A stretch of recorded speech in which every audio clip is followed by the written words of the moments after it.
Are you an adult living at home with your parents? Or perhaps you're a parent living with your adult child? Now I want you to pause for a minute and think. Are there any benefits in this setup? Or maybe some challenges? And if you've got some challenges, are you actively bridging the gap with each other? Or do you find yourself slipping back into those old habits and dynamics from childhood days?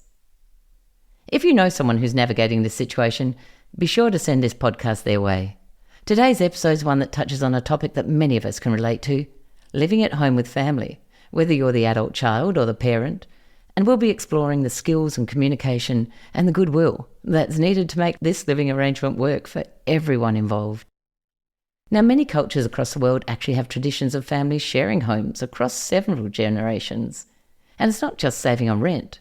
It's a cultural practice, deeply rooted in family values like closeness, loyalty, and the idea that family members should always look out for each other. Now, this might be something you're familiar with. Is this part of your culture? In these cultures, living with parents and even grandparents is totally socially acceptable, and often grandparents play a vital role in raising the grandchildren. It's a way of sharing responsibilities, building connections, and of course, reducing costs. But here's the thing. This model isn't as common in Western cultures. Most of us left home early, right? We established our own households, relationships, finances, medical care, and we took care of our kids ourselves. Many people from my generation valued both financial and emotional independence, and we grew up with the same expectations for our own children.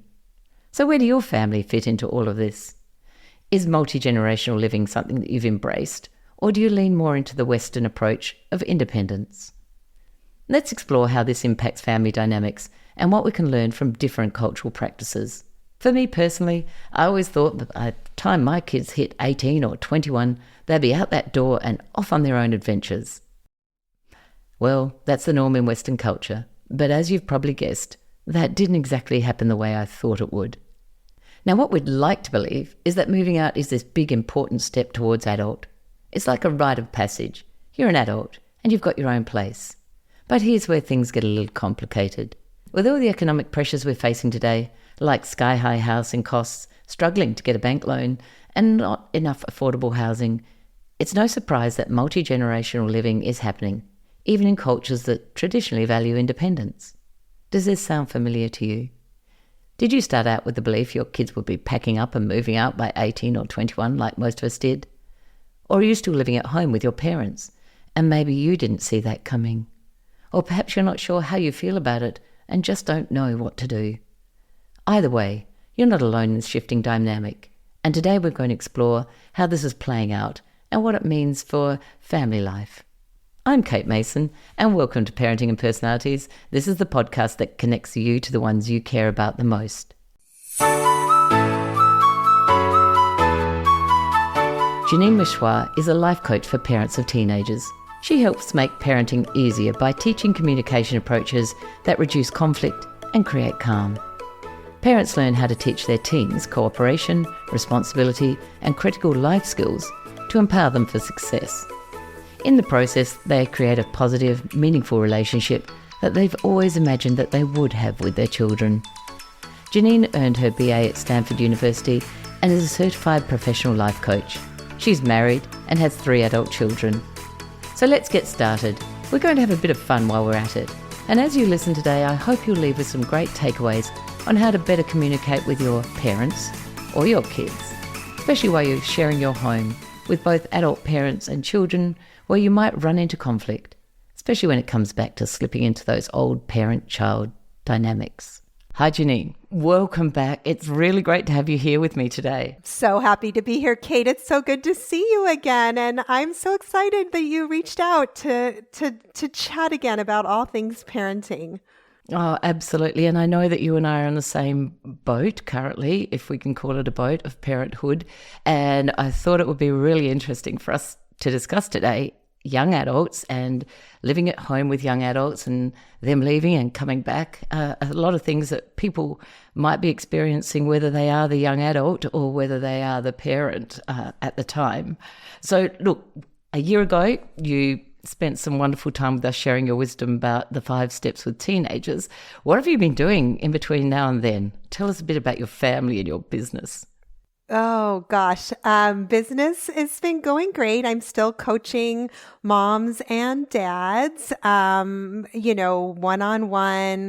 and helping them just create a situation with their kids where they're their kids' go-to person and they have that closeness and connection they want, and helping their kids be the best version of themselves and all that yummy stuff, setting up, your relationship now so you feel close and connected when they are young adults. And then on a personal note, my youngest graduated from college and he's employed. I actually have 3 employed right now, which is really unusual in this economy. So I'm very grateful for that. He's living at home while he looks for an apartment. And my oldest, my daughter, she got married in July, and that was amazing. I love her husband. Very grateful for that. Oh, that's wonderful. Yeah, my middle son lives close by. I'm in Southern California, and he's working in San Diego. So it's fun to have him close as well. So it's been a great year. That sounds fantastic. Like you say, with the traveling in and out of the households, it is a very interesting time. And some people say, oh, look, COVID's made it, like that young adults have to stay at home. I kind of go, before COVID, mine was still home. And I had always, sat in the car and said to them, now, when you leave home at 18, this will happen and this will happen. And then we got to 25 and it's like, something went wrong with that conversation. Didn't quite work out the same way it was going to work out. And then COVID came. So, to me, COVID perhaps exasperated that type of thing. But I think as parents, we were starting to morph into that. And the more I look into this stuff, as westernized countries, that's what we expect. There are a whole lot of countries that do not expect that. They have multi-generational living as part of their culture, whereas we don't. Exactly. So what expectations did you have about your kids when you came into parenting, and what had you done yourself? Yeah, I mean, my expectations were aligned with yours. I think that happens for most of us because that's how we grew up. At 18, I grew up with 2 brothers, and the 3 of us, when we hit 18, we went off to college and we never moved back in. Nice. So, right, it feels like, I think that, of course, that was my expectation, and it feels strange and foreign that that's not the reality. But I think we're in a different situation economically these days, at least where we live, although I think this is true for most of the world.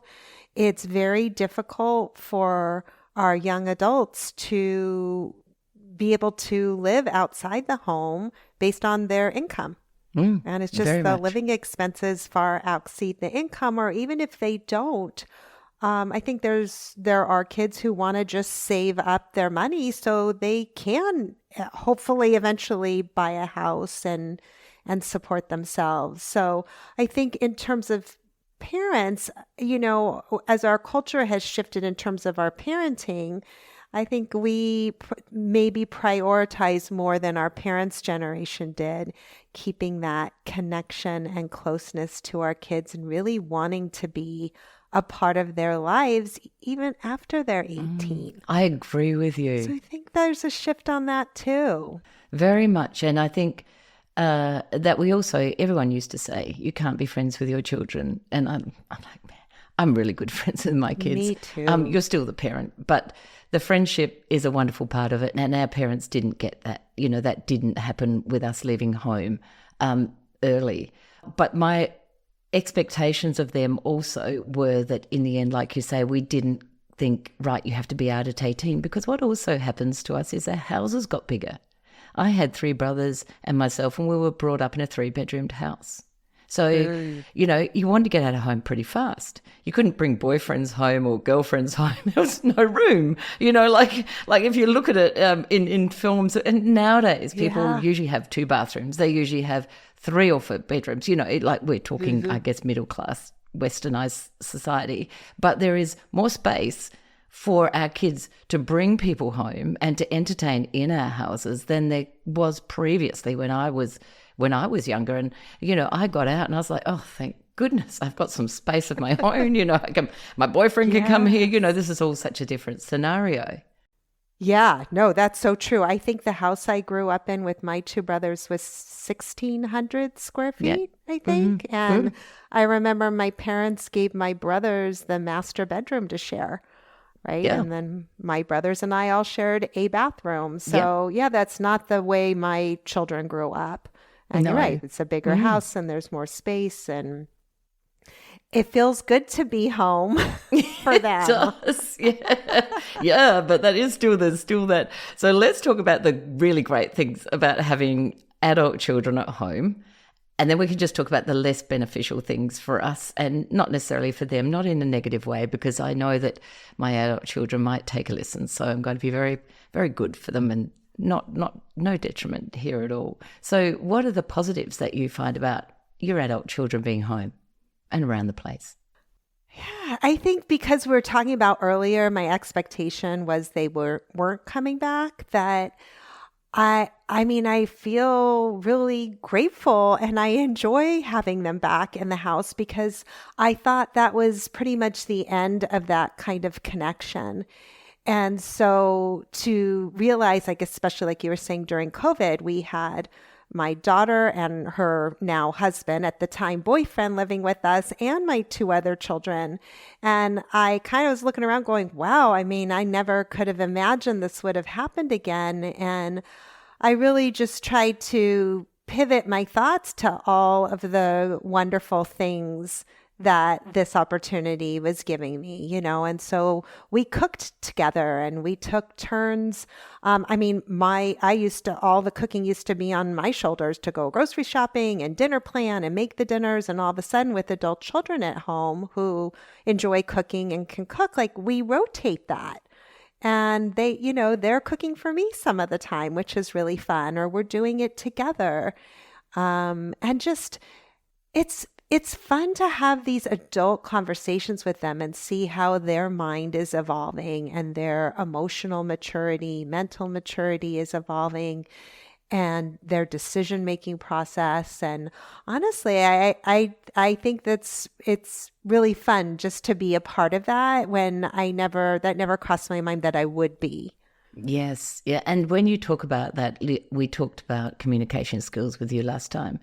It is actually really important when you have adult children at home to really brush up on those communication skills, because they're no longer children. They're thinking like adults. They can be quite crushing with their thoughts because they are now adults. And in my house, unfortunately, no one likes cooking. So we except Cassie's new husband, DoorDash? which is, yeah, that's right. Cassie's new husband, which is amazing. And to tell the truth, when they came back, because I guess Sam, he's not on good behaviour. He is really great at doing things around the house. And my whole family just picked up on what Sam did. And now I have the same thing as you. Everyone clears the table. Everyone helps get the food ready. And that was my best thing, because before that I had stayed in the I get everything ready, I clear the table. So having a new influence in there actually changed that demographic for me, because it never really bothered me that I was cooking all the time, but it did become a big thing. So changing the child adult stuff, I think, was quite hard for me, because I didn't have any boundaries around stuff. I'm like, all right, yeah. I did manage to do the washing. I did manage to make them do their own washing, but I wasn't terribly good at that. And having a new person come into that whole scenario was a really great groundbreaker for me, because then I said, well, you do this and you do that. So it gave me the impetus to be able to push those things through in that sense. Yeah. But thank you, Sam. Yeah. Yo. Welcome to the family. Yeah. Absolutely. I said to him, it's so good to have you here. Yeah. So when we talk about benefits for us, the benefits for them, I look and I go, it is the saving of money for them too, and it is being able to save for their houses and everything. But in a way, what were the benefits for us when we left home early? What did you find was a benefit for you leaving home early? Ooh, that's a really good question. I think for me, I definitely gained confidence that I could take care of myself and be independent. it felt really good to be able to support myself. It felt like, I enjoyed being able to have a budget and manage it and figure out what I could spend and what I needed to save. And just having the opportunity to have a lot of those, young adult experiences. And I think as we have those and we mess up Yep. and we learn from it and make a better choice, right? We start to really trust ourselves. And it's really self-trust that creates confidence. So I do think there's a plethora of opportunities to build that when you're not living in the house. Having said that, I really tried to be intentional about making sure that my kids are experiencing those same things, whether they're in the house or outside of the house. And so that requires, I think what you kind of touched on earlier, is shifting our relationship and maybe having some boundaries around what we're going to do and what we're not going to do. So one of the ways that I shifted my mindset is to think about, okay, how can we transition from a parent-child relationship to more of a roommate type of relationship? Right? Yeah. So with roommates, like you respect your other roommates and you respect their space and, you speak to them kindly and you contribute to your living environment and your living space.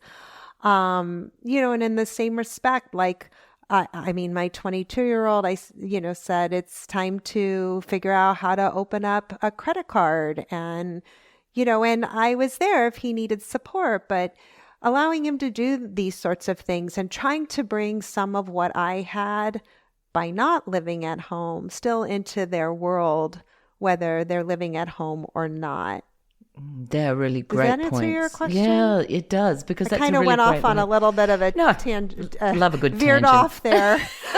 Love a good tangent. Don't worry about that. Everything's really informative. But it is true, and I think a lot of parents would struggle with that. And I think that, can you just outline for us your 5 steps of communication that you use? Because I'm sure that you use them with adults too. And even if they're not the 5 steps, but because I'm sure a lot of people just butt heads, like you've been living there, your child's now an adult, you haven't changed that demographic, you haven't had those conversations, and you're just angry with each other all the time. How do you actually get into that conversation? I know there's a lot to unpack in that, but a simple version, because I think as adults we have to take also responsibility of how our relationship works with our child, our adult child. I'm in sync on that with you.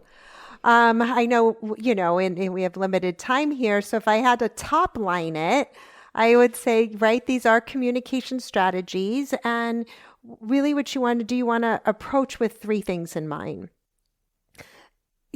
Knowing your big picture goal is to be connected and to be close, right? The first thing we want to think about is how can we get them talking, right? Because you can't feel close and connected if you aren't talking to one another. And so one of the big things to think about or ask yourself is, am I having a conversation right now or am I lecturing?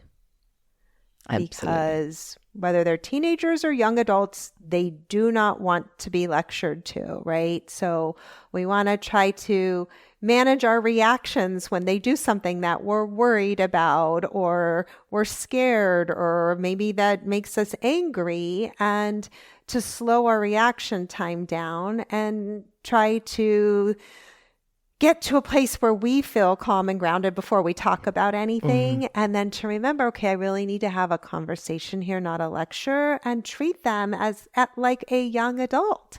And so to start there, and then the second pillar to keep in mind is that every human wants to feel heard and understood.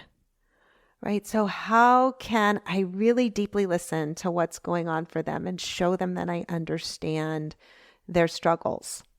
I think that's like the second pillar really to keep in mind. And one metaphor that kind of works for a lot of people is, how can, I be on my kid's side and my kid's team, even as a young adult when they're struggling? If they don't like their job, how can I be on their side with that and say, gosh, that makes sense. You're really frustrated with your job. You don't like your boss and he's not supportive of you, right? That's you being on the same side of the bench as your child, and the problem is on the other side. And so that really creates closeness and connection versus you on one side, your young adults on the other side, you're in a tug of war. Yeah, absolutely. And then the last thing to keep in mind is like, yeah, you have a lot of wisdom. You have a lot of advice. Absolutely. But to shift to how can I help my child or young adult help themselves versus telling them what they should do or need to do or what they're doing wrong or what the right way to do things, right? So kind of trying to shift that conversation. So, the 5 points that I kind of went into more depth on when we spoke about a year ago, that's sort of like the top level, kind of 3-tier strategy to keep in mind when you want to be like their go-to person and have that connection and closeness. And that is actually one of the hardest things in the world to do. It is really something that you have to, if you're a person coming into this, you really have to think about it. And I have to think about it every day, and I make mistakes all the time. Gosh, yes. It is really hard. Yes. And it requires us to be intentional. And then also, I love sharing with my clients the tool of making a repair because we're human. We're not robots. We're going to mess up. We're going to say things that makes them angry or irritates them or annoys them. And, if we can have this tool in our back pocket of how to make a repair, right, then we don't have to worry so much about, I really messed up that conversation. It's like, oh no, I'll just go back and make a repair, which really helps you maintain the integrity of your relationship. And it does, because I actually just did a podcast on repair as well to do with temperaments. And in there, like I said, you don't want to leave an open wound. You want to go back in. You want to start it. You want to start the healing process. And a lot of people are too scared to or too angry, and they don't understand what to do to fix things like that. And the other problem sometimes with that is when the adult child says, "Oh, don't counsel me." Don't because I tell my children I say, look, this is the way you don't tell your friend, because often they come out, told so he should be doing this, and then look, don't do that. You need to listen, blah, blah. So when I actually do it with them, they're often like, well, don't tell me that, because that's just what you tell it. So you have to there's a fine line of getting it right. What I really loved was a Brené Brown thing, which I know a lot of people love Brené Brown. But when she said you're sitting in the hole with someone, I think that was the greatest thing for me, the visualization of when someone's really sad or down, because I don't do sad or down very well. My personality type likes to be on top and a bit fluffy and everything's going to be beautiful. But if you get in the hole with someone and you just sit and don't fix, for me, that analogy feels really good because you can just hold their hand. You can just be there. And I put that out to my guys, and I just said, look, why don't you just pretend you're in a hole, and if they're bad, don't fix it, because I've got a bunch big fixers in my family who love to fix, and that works. And I think it's a great thing for people to think about is that if you're in a hole and you're down there with someone, you're sitting there holding their hand, saying that's pretty tough. Yeah, I love that. That's so beautiful because you're talking about just human nature and human behavior here. And the bottom line is it feels awful to feel like you're alone in whatever you're experiencing or like something's wrong with you. So if you can have your parent, sitting with you, even in your 20s and like holding space, like getting into whatever is going on with them and just being there and listening and validating their feelings. That's what really shows that you understand, and it creates that connection and helps your young adult move through whatever they are feeling and feel less alone and lonely or ashamed about what they're experiencing. And that's really the best. And if you're a fixer, right? You got to tell yourself, like, wait, this is actually the best way to fix the situation is to get in the hole with them, even though it's really uncomfortable. Yeah. No, those words are gold. It's so true. And a fixer, it will be very uncomfortable to get in that hole because they want to fix everything. But, the fixer in life is probably also the one that's least likely to listen to us and do, because they'll be saying, oh, I've got it all covered. But it is the way you just framed it then is actually the perfect way of doing it. And we don't always succeed, like we say. And life's just not perfect in that sense. But I think that when you do get there and you are there with your kids, it's really great. And you know what? We do hope that they all leave home and grow and do whatever. But for right now, for you and I, we're sitting here with our children, and there's enjoyment in every different aspect. Sure, there are frustrating times, but it is a beautiful space to be in that you haven't. I have friends who have lost their children. They've lost contact with them. And they have actually reconnected recently, which is wonderful. But in that time, they were in a no man's land. They were so sad and upset. Yeah, so, of course, it's devastating. Yeah, when you think about it, it's a really great thing. But if anyone's listening and they're in that position and they're like me, listen to Jeanine and get your ass into gear and kick ass and have some boundaries in place and discuss stuff like that. And there could be a child, an adult child listening. What you really need to do is listen to your parents, hear them out, get in a hole with them, listen to their complaints. It's a two-way street because you are all adults in this. So it's really important to take it on, no matter who you are. It's just important to take it on every aspect of life. And Jeanine, I've run out of time, and you and I are going to podcast again soon. I loved having you on the show. Thank you so much for chatting with me today. It's been amazing. Thanks for having me, Kate. It's such a pleasure to always see you and talk to you. I love your effervescent personality. You light up every room. Oh, thank you so much. And can you let us know where we can find you? Because your work is amazing. So tell us where we can find you. You. The best way to find access to all of my resources, because there's lots of free resources out there, is on my website at JeanineMouchawar.com. So that's JeanineMouchawar.com. But I have a free parenting Facebook group for parenting preteens, teens, and young adults. You can find me at Jeanine Mouchawar Coaching on Facebook or Instagram at Jeanine.theparentingcoach. Lots of free resources on my website as well. Beautiful. And all your details will be in our show notes too. So don't forget to look there, people, if you've got a memory like me and you can't remember when people say that. Thanks again, Jeanine. It's been wonderful having you. Thank you, Kate. Take care.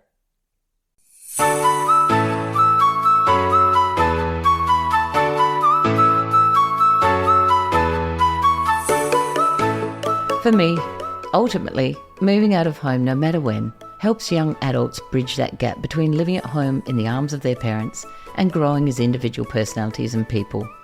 While this transition can be challenging, by providing essential opportunities of self-discovery, responsibility, and growth, these experiences can foster a well-rounded individual who's mentally, emotionally, and physically prepared for the demands of adult life. For many, the skills and resilience developed through independent living build a foundation for successful, healthy, and fulfilling lives. Thank you for listening to Parenting and Personalities. If you enjoyed this episode, we'd love it if you could leave a rating and a review. That would help others learn about this podcast. If you're interested in discovering more about you and your family's personality types, you'll find my book, Who Is This Monster or Treasure in My House, on Booktopia or Amazon. If you have an episode idea, please send a note to thepersonalitycoach@gmail.com. And many thanks to our producers at Stories and Strategies, and we'll see you next time.